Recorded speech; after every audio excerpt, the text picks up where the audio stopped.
আপনারা জনগণের কাছে জানতে চান যে আমাদেরকে বিভিন্নভাবে প্রথম দিকে রাজনৈতিক দল করব কিনা, সেটা নিয়ে নিউজও হয়েছে যে আমরা নাকি রাজনৈতিক দল করছি কত তারিখের মধ্যে, এগুলো নিয়ে নিউজও হয়েছে।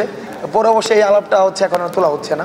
আপনারা জনগণকে একটু কাইন্ডলি প্রশ্ন করেন যে তারা রাজনৈতিক দল চায় কিনা, তারা চায় কিনা এই দ্বিবিভাজনের যে রাজনীতি যেটি ছিল সেটি থেকে তারা মুক্তি পেতে চায় কিনা। কারণ আমরা দেখেছি ক্লকওয়াইজ এবং অ্যান্টি ক্লকওয়াইজ করাপশন, অর্থাৎ গত 16 বছর একজন করাপশন করেছে একটা নামে।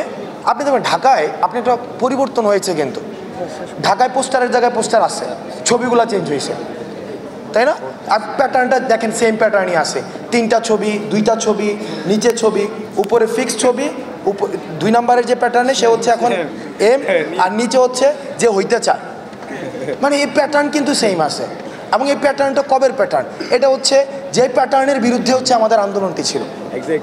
এখন আমরা রাজনৈতিক দল করছি কিনা সেই প্রশ্নটি আপাতত আপনাদের কাছে আমরা অনুরোধ করবো, আমাদেরকে না করে আপনারা জনগণের কাছে জানতে চান তারা এই ব্যানারের পরিবর্তন চায় কিনা, এই সিস্টেমের পরিবর্তন চায় কিনা, এবং এই সিস্টেমের পরিবর্তনের জন্য তারা কোনো নতুন রাজনৈতিক দল চায় কিনা সেটি জনগণকে প্রশ্ন করুন, জনগণ নির্ধারণ করবে। বাকির কিন্তু বলে দিয়েছে আমরা জনগণের ভাষাকে রূপান্তর করি, জনগণের সিম্বলটা যে সিম্বলটা দেখায় সেটাকে আমরা ভাষায় রূপান্তর করি।